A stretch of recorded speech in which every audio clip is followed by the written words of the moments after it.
Assalamu alaikum, my beloved brothers and sisters of the divine community, and with all due respect to anyone tuned in of a different faith or religion. It brings great joy to my heart to make this video, and I ask Mother Universe to bless us and to accept our efforts. Every single one of us who struggle one way or the other to put up videos on social media to share their divine journey with the world. Wallahi, making a video is no joke. It is hard work. And so a round of applause for all those with countless videos on this platform. Good job, guys. Why did I make this video? Because it's time to surrender to the flow of life, the flow of God moving within me. And because it's time to live in the light of my truth and to show gratitude to the universe, my twin half, and the entire divine community. If you would like to find out more about how a devoted Muslim girl fell in love with a Hindu man, please continue watching. I am very new to this whole twin flame brouhaha, and I very much stand to be corrected here, guys.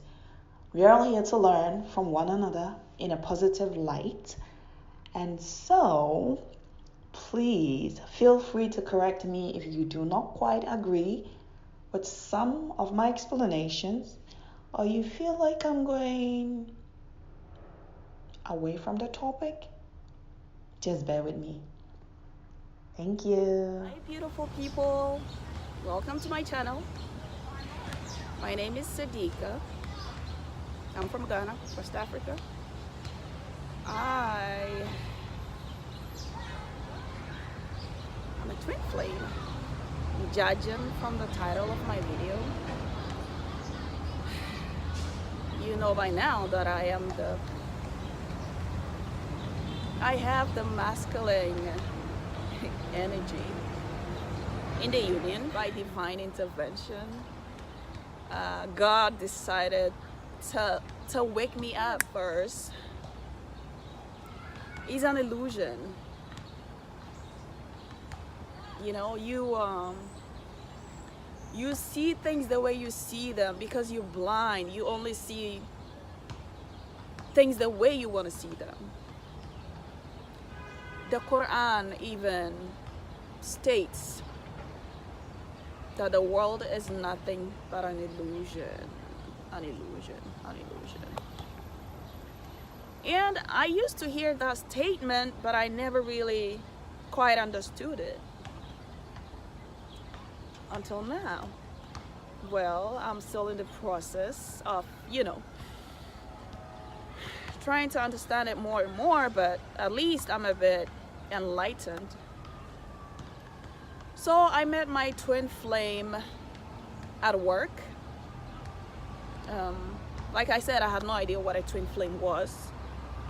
I just met this cute Indian guy. Oh my God, he is so cute. He's not cute, he's beautiful. He's pretty actually for a man. He's so pretty, oh my God. He's smart, sharp brains, very humble, and sexy. No, for real, he is so sexy. Like, what can I say? I'll leave that for now. He would pass by me and just smile, he wouldn't say hi, he would just smile and then walk past and then smile again and walk past. And I was like, okay, that's okay, maybe he's just so yeah. And then it went on for a while, and at a point I'm like, what is wrong with him? I was wondering, I'm like, what is wrong with that man? Like, say hi. That's how to start being friends with someone, right? Judgment. I had judged him, because I don't know why he kept smiling and not saying hi.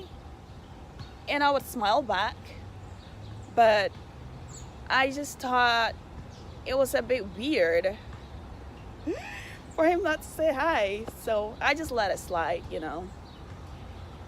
So more towards my, me getting used to my routine and everything, into my work, he started saying hi. Whenever I go to take care of his office, I'll be like, hi, and he'll be like, hi.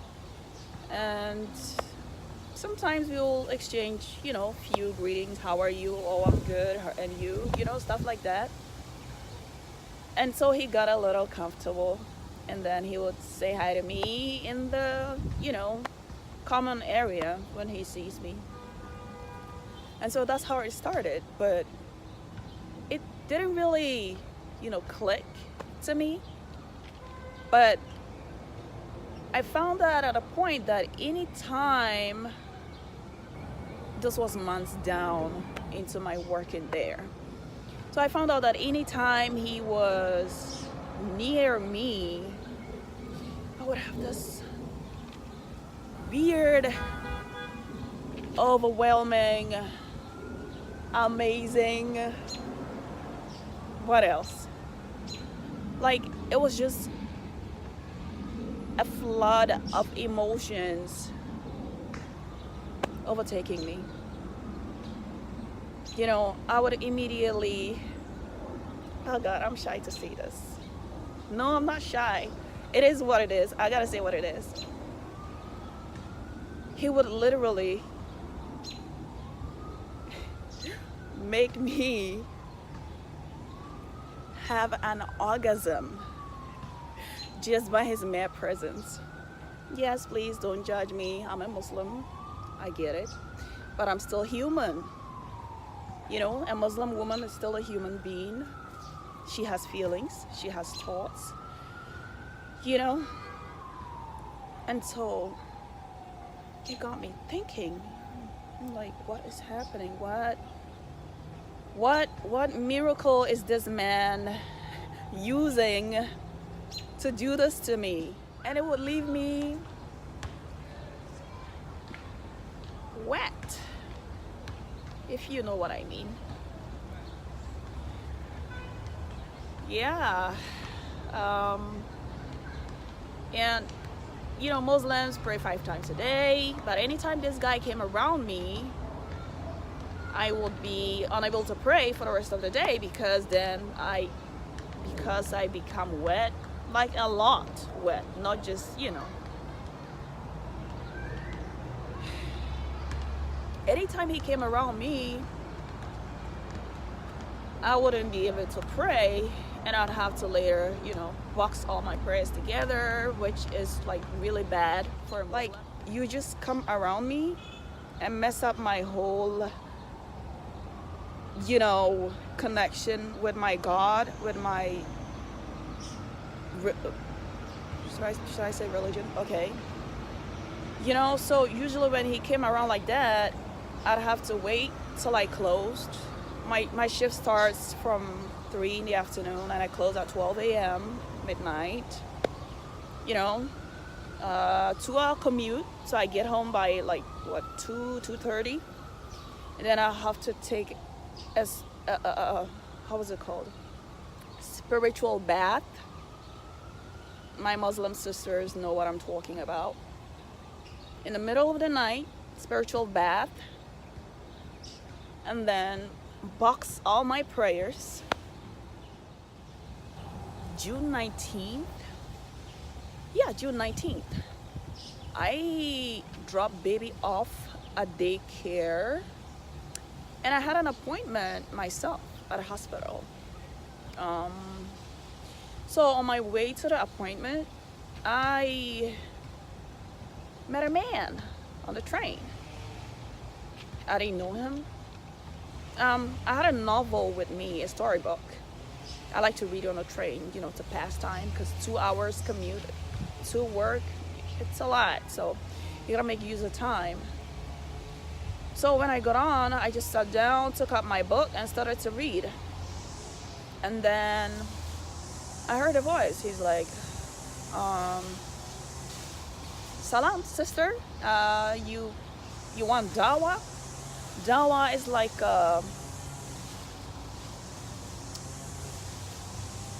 the gospel in Islam, right? Like a spiritual message."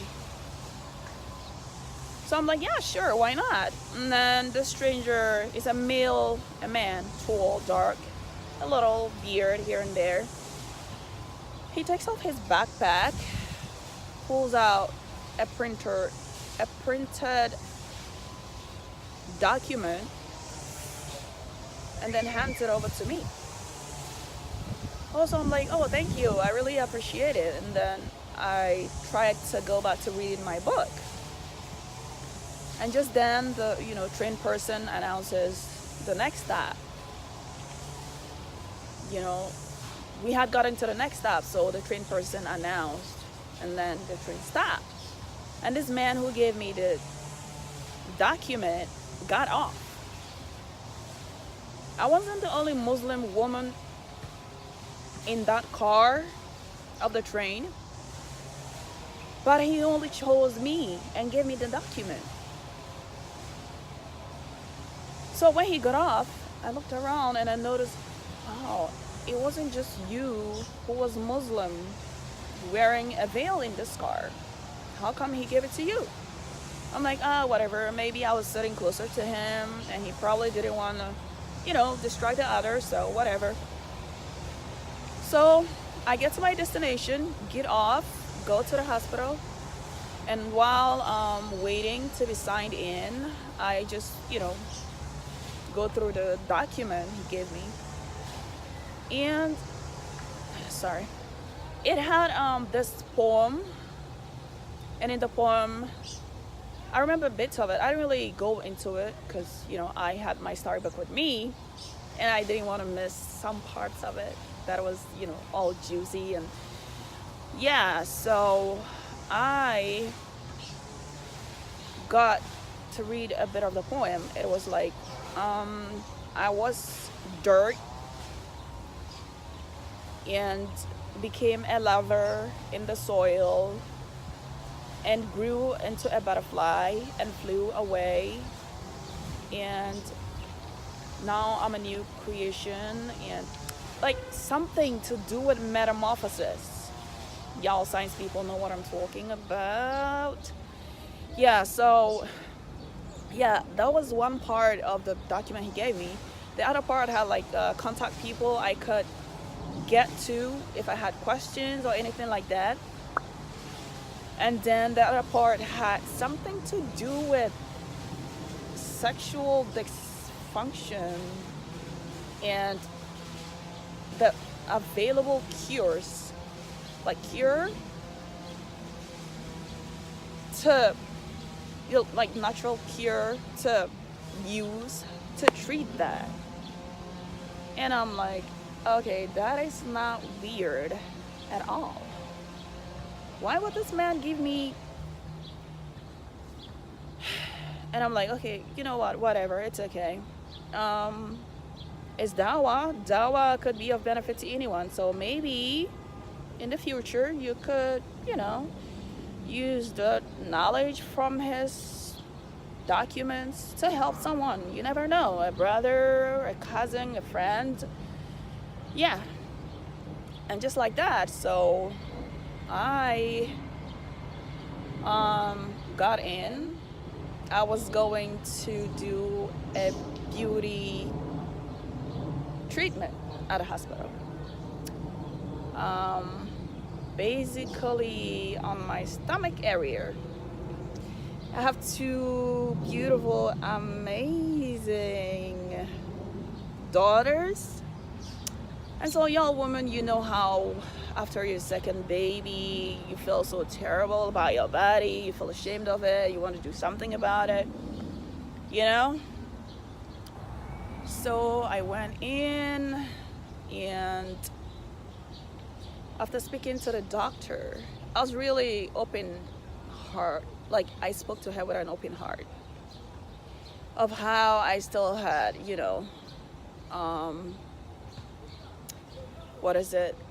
how I still wanted to have kids, but then I was uncomfortable with my body.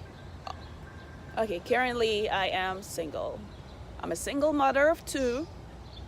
I live with just my younger daughter. My older daughter is somewhere, and yeah, it's a long story, but for now, I just live with my younger daughter. So here's what the doctor said. She was a woman. Grace, intelligent, beautiful, amazing soul. She was like, my love. She spoke to me on a sister level, right? She's like, my love, I know what you're feeling. I've been there. I'm a mother of 2 myself. I am, 36 years old. That's what she said. She is 36 years old. And she was where I am now. She said she thought, which man on earth would love her with her body, like with her stomach like that? She was ashamed of her body. Your mothers know what I'm talking about. Yeah, sisters, I know you know what I mean. So she just basically took me out of it. She's like, what? I got the procedure, thought it will make my relationships better. Guess what? All men are the same. That's what she told me. I felt for her. I felt like I had goosebumps. You know what I mean? When she told me her story, she had been disappointed. Not once, but twice. By men. And she, after her first marriage broke down, she thought, oh, if I, revamp my body, put in the energy, work out, eat good, I could attract a man that would love me again, and I'll be more confident in my body, but she said it didn't make a difference. And so she's like, you know what, if a man is going to love you, he's going to love you regardless the nature of your body. And she said, so if a man looks at you right now and is ashamed of your body for what it is now, he doesn't deserve your love. It means he's not for you. So yeah, I went to a beauty salon to get a henna tattoo done, and that was where I met this psychic. Like she shares the same space with the salon people. So after I got my henna tattoo done, it was cute, it was amazing, I liked it. That was around the Eid, yes. So I got curious and I walked over to her. I said hi, excuses me. I said hi to her and I'm like, I have a question, please. I'm not here for a reading or anything, but I have this weird thing that happens to me every time I'm on the train. I have psychics reading my mind, saying my past, my present, my future. I think it's rude. I didn't ask them to read me. I don't want to be read, and I wanted to stop. What do I do? That's what I told her. And she's like, no, it's not rude. They're trying to help you. I'm like, well, I don't need their help. And she's like, relax. Relax. Relax and listen to me. Let me give you a reading for only $5 and it will solve your problem.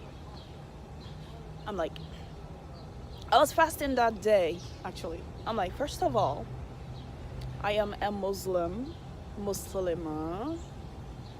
Thank you very much. And it's against Islam to go to a palm reader.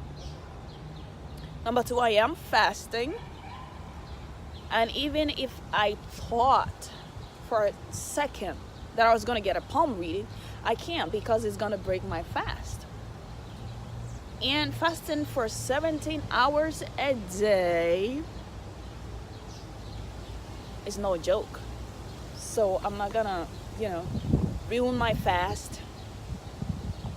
And thirdly, even if I wasn't Muslim, I don't believe in that stuff.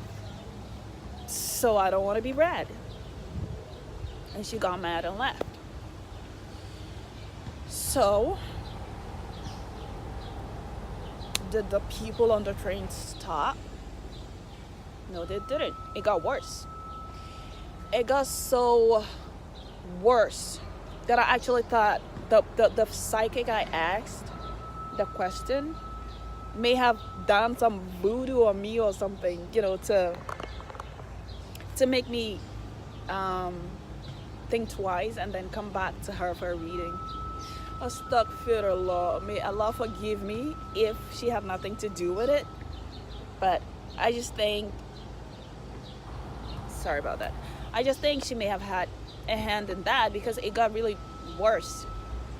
Every single time I was on the train, they'll do the same thing. They'll just be like, oh, her husband is this and this, and her kids are this and that, her work is this, the new Indian guy at work is like, I'm like, leave me alone. Like, they drove me so freaking crazy. Like, I was at the verge of smacking someone with my shoe if I had the chance.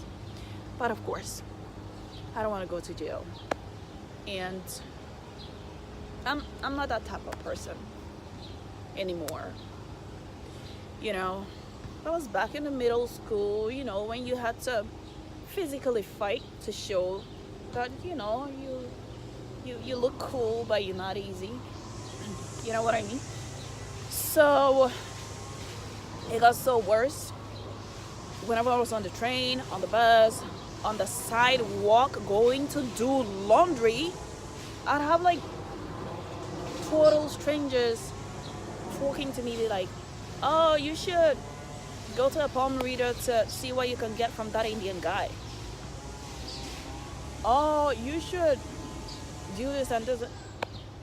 They frustrated me so much that I had to do some research on the internet. So it got to a time I just went on the internet. I was like, how to stop psychics from reading your mind without your permission. Literally, that's what I typed in. And then I started reading, and I figured they're able to read people who are very excessively emotional. They are called empaths. Empath. EMPATH. So it actually led me to discover some aspects of me that I didn't really know. I mean, I knew I have been very, I've been on my own most of my life. I don't go with a, crowd. I don't go to parties. I don't try to look cool or be cool. I just do me. So, I did a little research on empaths. Um, Literally, we are able to take on emotions of things around us, things and people. We're able to tap into their vibrations, and whatever doesn't, vibrate within our frequency, we sort of just, you know, sorry guys, whatever doesn't vibrate according to our frequency, we just tune out, you know. And so yeah, so in my research it was like, oh, you can do this and this to raise your vibration, try to relax more, go out into nature more. I'm like, these are my hobbies, but I don't have time. How do I make time to go into nature and relax? I school in the morning, I have a full-time job, I have a 2-year-old, and my commute takes 2 hours to work and 2 hours back. That makes 4 hours. So in a day, 20 hours of my time is used, for my general routine, and I have only 4 hours left. When I wasn't aware of what it means to be a twin flame, I judged them. I'm like, dude, I know you're hot and sexy and smart and everything. I would love to be with you. In fact, I'm dying to be with you, but I don't know you. Like, I only see you around. That's about it. And I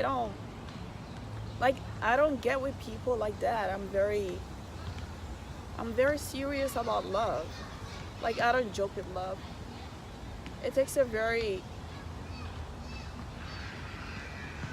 special person for me to fall in love.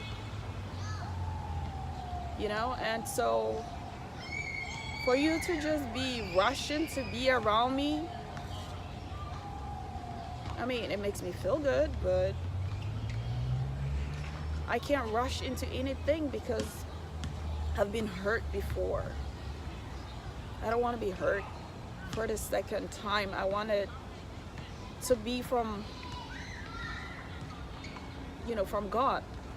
My next relationship should be from the divine himself, the Lord of the world.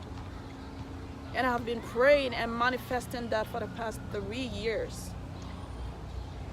And so at that time, I was ignorant. I said, I've been praying and manifesting this for the past 3 years. So I wasn't gonna let no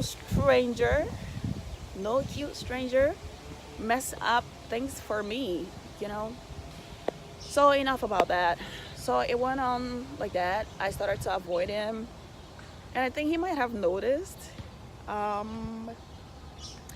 felt bad, but then, girl, you gotta watch out for yourself. You know what I mean? So I guess what I'm trying to say is the signs were way too much for me to ignore.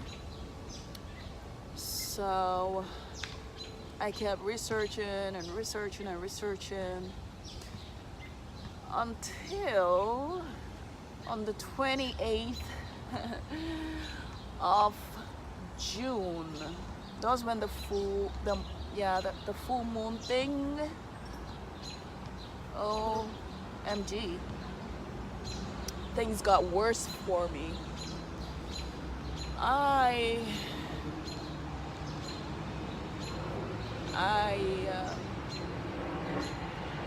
literally lost it. I went crazy.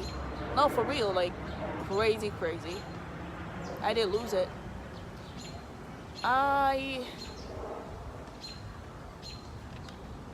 had a smashing headache that wouldn't stop.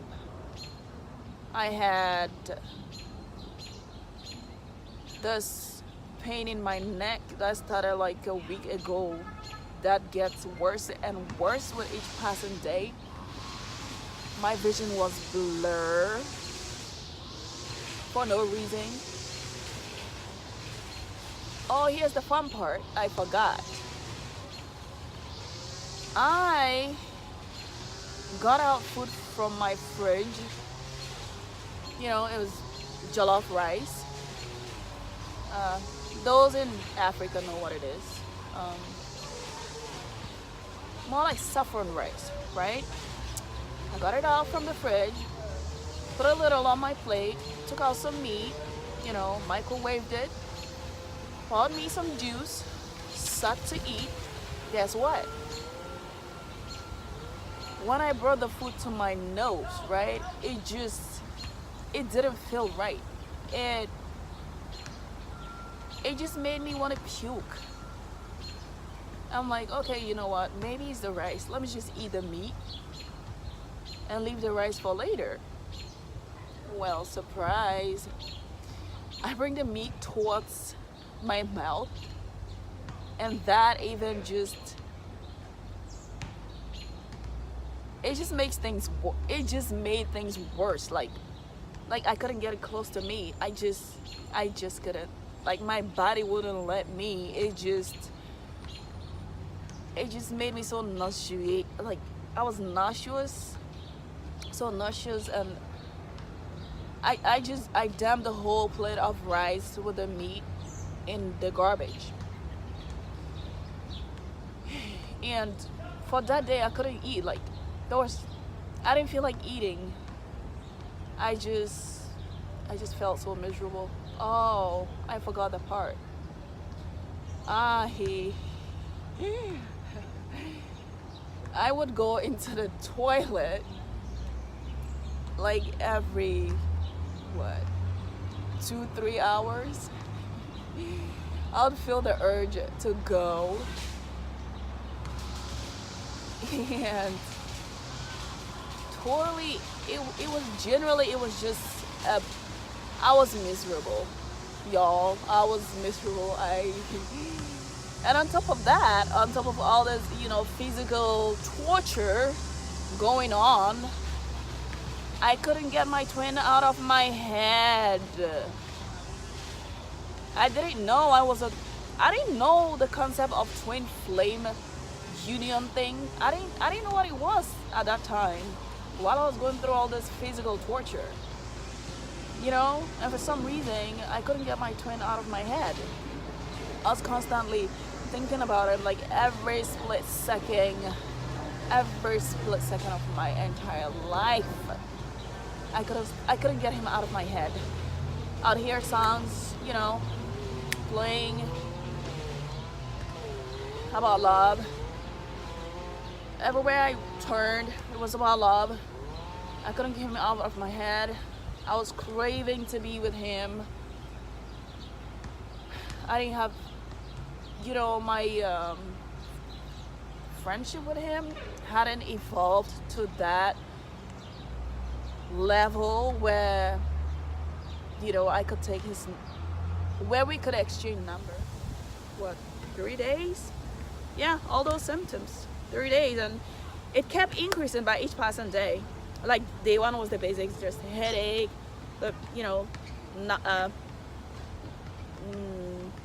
my ears feeling like it's filled with water, my blurry vision, my neck pain, body aches. And day two, it compounded. I lost complete control of my right hand. It became totally numb. Like I couldn't put anything inside it and hold it and be able to hold it. I couldn't. It just wouldn't respond. You know, it just wouldn't respond, and I started to shake at a point. My hand, it would shake for a few minutes, maybe 2-3 minutes, and stop.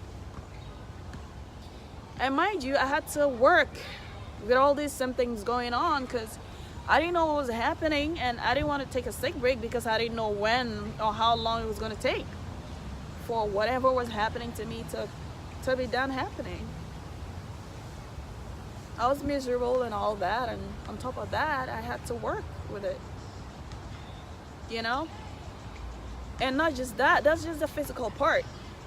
On the emotional part, you know, my daughter will say something that's funny, and I'll laugh for like 30 seconds, And I would just get mad at her for no freaking reason. I just get mad at her and shout at her. Like, I never shout at my daughter. So for me to have done that, I felt so terrible. You know, and each time I shouted at her, she would look at me for a few seconds and she would cry. She was probably like, no, this is not my mom. You know, I've always been this loving, caring. We greet each other, me and her. She's 2 years old. She would see me and be like, hi. You know, she's the bubbly type. She would see me and be like, hi. And I'll be like, hi. And she'd be like, high five. You know, her teeth are not all in yet, so it sounds a bit off.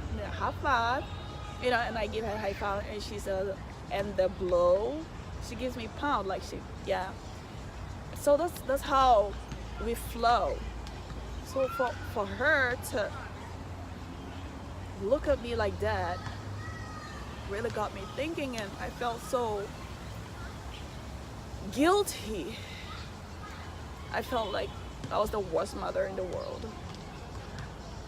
I'll, you know, shout at her like that, and then a few seconds later I apologized to her. I'm like, oh, I'm sorry, baby, I didn't mean to. I lost it and I didn't know what was happening. And then right after apologizing, she may not do anything that is funny, and I'll find myself laughing like I saw a monkey doing a monkey dance or something. And then right after that, I'll just get really angry again for no reason. Like, it was a back and forth kind of emotion.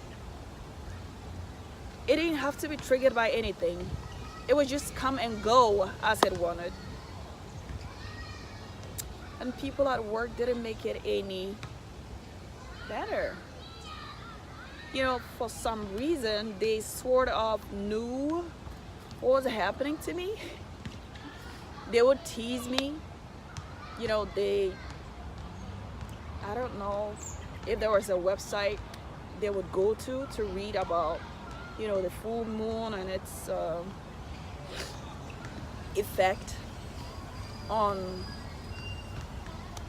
you know, a divine masculine. I don't even know how they got to know I was a twin flame, and how they got to know that I was the masculine, and how they got to know I was Capricornian. Like, I have no idea. But I remember some people at my work, they could read my mind. They would just, you know, say stuff about me in my presence to let me know that, you know, they could read my mind in a rude way. They would do it and laugh about it. I'm like, whatever, I don't care if you can read my mind. If you're trying to help me, like, approach me nicely and be like, yo, you could do this and do this to help yourself or whatever. But you just like saying my business in public, laughing about it, ridiculing it, that's not helping me. But I don't care. Like, do what you gotta do. You know, I think it's mean. That's not how to help someone. I mean, I would never do something to make someone uncomfortable in the name of helping them. So all in all, he gave me all the attention, let me know he was interested, everything, although he didn't say it verbally, but there was chemistry between us. Yet I don't even know his favorite color. I don't know his favorite food. The only thing I know about him is a little about how he spends his weekend. And that was just on one conversation I had with him. I only had that conversation with him because he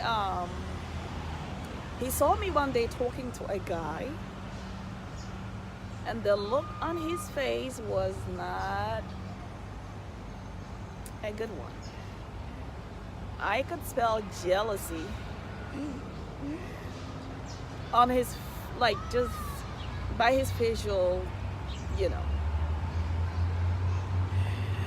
Yeah, so I'm like, oh my god, what did I do? Now he's gonna think I like this guy. I don't like him. I'm just talking to him.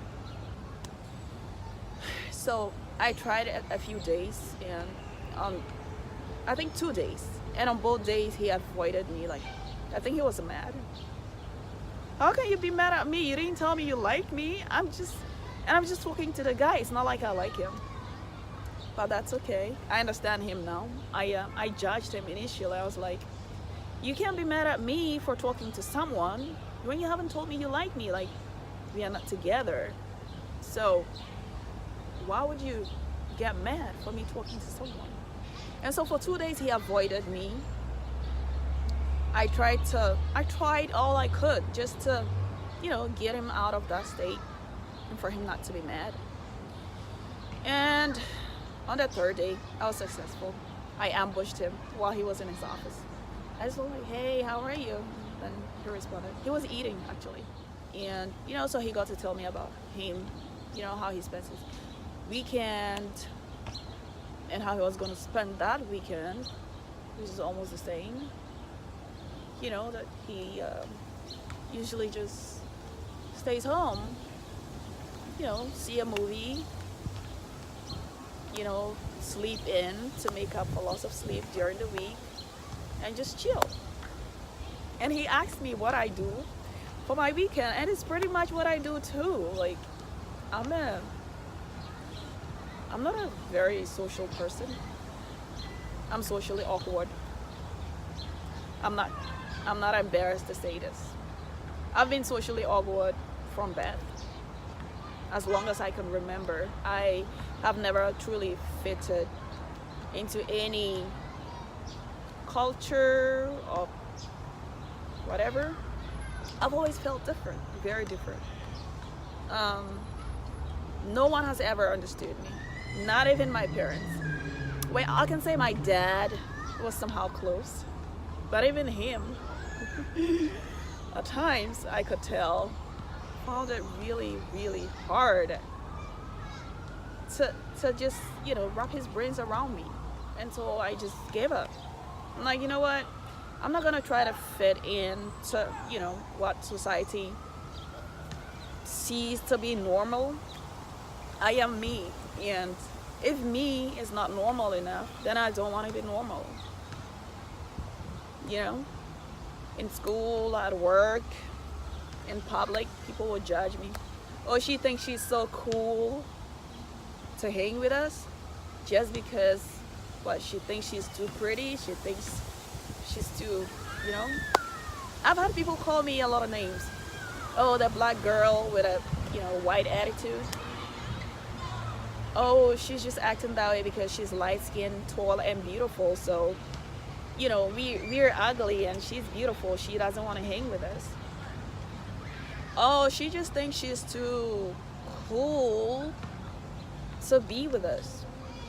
I've had people hating on me for no reason. Like, I have done nothing to them. They just feel like they have the, power? Or whatever I should call it. But that's the beauty of people like me. Like, we don't care. God gave us this amazing ability not to give a damn about what people think. Like, we will simply not lose sleep just because you hate us. Hell no. That's what I like about people like me. My brother is another one. He understands me more. Aside my dad, who somehow understood me, it's my brother who actually gets me. Like, we click. But even he recently thinks I have gone crazy, thinks I am weird, and it's only a matter of time I take off my clothes and walk naked. He has said that to me.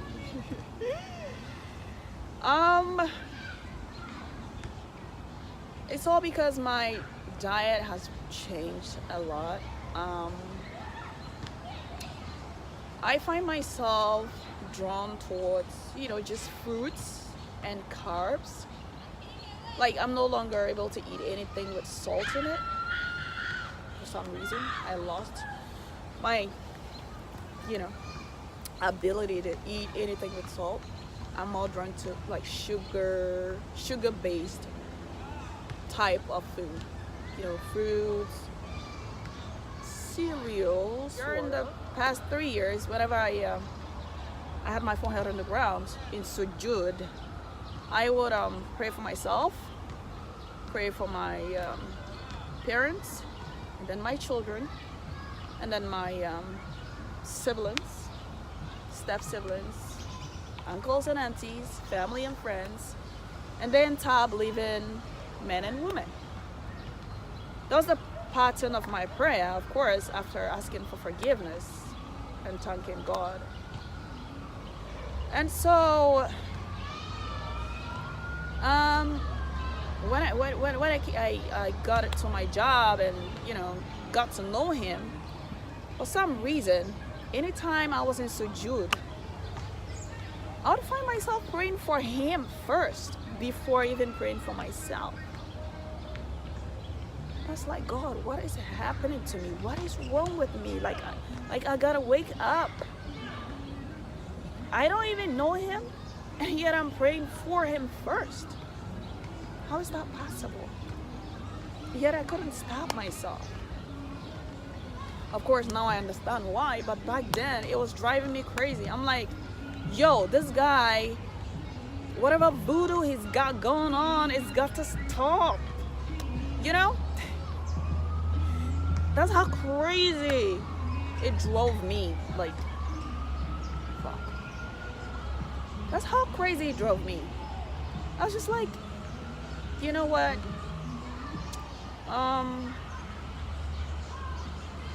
Yeah, so I'm gonna wrap up. So after, doing research and all that, and getting to know that I'm a twin flame and that he's my twin, he's got the feminine energy. He's the man, but he's got a feminine energy, and no wonder he's so cute. So I tried to reach out to him to let him know that, I just did a lot of research, and this is what I found out, and I now understand why you were making certain moves towards me. I totally understand. I may have hurt you by my reaction of, pulling myself away from you, because at that time I didn't really understand. I just thought you were another man just trying to have fun, because honestly, you weren't the only man making moves towards me at my job. I had almost half the men making moves towards me. And in my head, I'm like, okay, you know what? Y'all men think you could just have anybody you want. I'm not like that. So, I just flirt with them, and that's it. I never took anything, further. And so I thought you were just, another one of them. So I just entertained you. I just entertained my twin flame and thought, he was just another man trying to have fun. And so after my awakening, after days and days of me trying to get in contact with him and not succeeding, I made this bold, impulsive move of taking his business card from his office without his permission, because he was not around. I hadn't seen him for a while. And I started texting him. What did I text him? I was just telling him my feelings, how I felt. Day one, I just felt like, oh my God, I'm feeling this rush of things. I don't really understand. I need to talk to you to get a better understanding. I didn't get a reply. I think I waited for another day or so, and I replied, oh, I miss you, because on that day I was really craving him. Oh my God. During the full moon period, I was really craving him. Like, I couldn't stop thinking about him constantly, 24/7. Seeing him in my dreams, thinking about him every single minute of my life.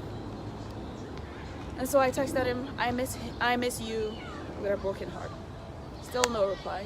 I kept texting and texting, pleading with him to talk to me, because he may have answers that I don't, of course, because he had his awakening before me. The females usually awaken first, and then the men. And still I didn't get any reply, so I just gave up. But then his boss came to work, one of those days, and I approached him. I just said hi and I asked about my twin, and he said he's on vacation. I'm like, oh, okay, I thought he was sick or something, and I just said thank you and I left. The second day, I could not stop craving him. That was after I talked to his boss. I still couldn't get him out of my mind. It was making me miserable, making me pine for him, yearn for him. I went back to his boss to talk to him, and he was actually talking on the phone, so I left. I just, sitting in the common area at my work, and he eventually got done with his conversation. His boss got done with his conversation on the phone and came out to me. And he asked what I wanted to talk to him about. I said I still wanted to talk to him about my twin flame and that I miss him. I really miss him. He asked if we were dating. He's like, oh, I'm his boss, so you can tell me anything. Are you dating? Like, that just put me off. I get the fact that you are his boss, but excuse me, you don't own him. He only works for you. Work for you. That's it. So whatever personal thing, even if I had anything personal with him, I wouldn't share with you. So I just went like, no, we're not dating. I just don't understand why I am craving to see him. That's how I feel, and I just don't understand why. And I just want to see him. That's what I told him. So his boss left. And when he left, I just carried on with my day, closed for the day, went home. And the next day, when I went to work in the afternoon, I get called in the lion's den.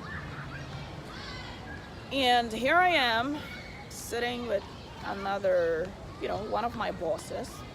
And then we are on video call with another boss. And then he started like, oh, well, our work here, we try to, help people move up their, career ladder, and we support each other and blah, blah, blah. And someone lodged a complaint about you. I remember, yesterday. I hope you're following. I hope you know what I mean. I'm like, no, I have no idea. What do you mean? What are you talking about? And it's like, well, and he mentioned my twin flames boss's name. It's like, well, he filed a complaint that you took, information from their office and reached out to his, to a person who works under him, referring to my twin flame. And so that was what, breaching the rules and regulations they had with the company I'm working for. And so, they have to make a decision regarding that. And, they asked me a few questions, if I was dating my twin flame, stuff like that. His boss had actually, forwarded notes and text messages I had written to him. On a few occasions, I wrote notes to my twin. Nothing sexual, no, nothing sexual, just, a friend zone note, just like, just reaching out. Because I could feel that he had something to tell me most of the time, and yet he never said it. I could feel it inside me, and I just thought, writing him notes here and there would get him comfortable enough to open up to me, but it just never did. And so, all in all, I got fired of my job because of love. Do I regret the action I took of, taking my twin flame's contact without his permission or the permission of his boss, and sending him text messages even though he was out of the country on vacation, when I was here feeling miserable, missing him, not knowing what the heck was going on with me, thinking God was angry at me? No, I don't regret it. For the first time, I felt at peace for expressing my feelings. I didn't regret it. I don't regret it. It cost me my job, yes. And I know when you lose a job, you're supposed to be sad and miserable and all, probably cry a tear or two. But for some reason, all I felt was relief. I was actually relieved. I'm taking my time, to finding another job, something I would fall in love with. Of course, there are millions of jobs in New York. I could literally just walk down the street right now, go into a store and tell them I'm looking for a job and they're gonna hire me. It's not hard to get a job, but I easily get bored. That's the thing. I like challenge. I like to be challenged, day-to-day basis. I don't like doing the same thing over and over again, and that just bores me. Like, I don't do that. So I'm taking my time to get a good job that I will be passionate about and be able to, contribute and feel me growing within it. So that's where I am now. I have no idea where my twin flame is. I don't know if he's still on vacation. I had a few calls from where his boss said he was on vacation, somewhere in Asia. I'm not gonna mention. I had a few missed calls, at least 6 or 7 missed calls, and those I was able to pick up. I couldn't hear a thing. I don't know if it had to do with the network, if it was him, just cutting it because he didn't know what to tell me, or what. I don't know what it is. So I don't know if he's still on vacation, if he's back in New York, if he's gone back to his job or whatever. I have no idea. I still pray for him, like I usually do. I'm not mad at him for getting me fired.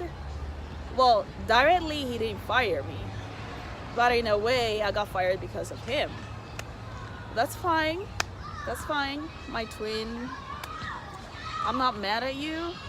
I could never be mad at you. Like, for some reason, like, even when you did 1 or 2 things that should have just drove me nuts and get me mad and not talk to you, I couldn't get mad.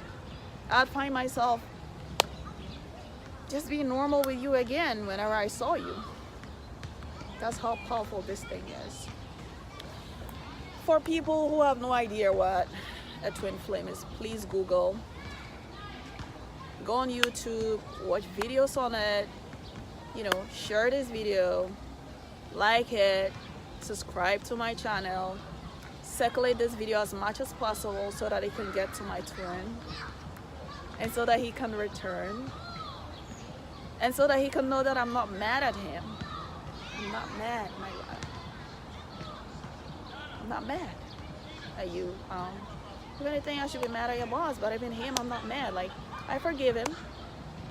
He did it out of ignorance.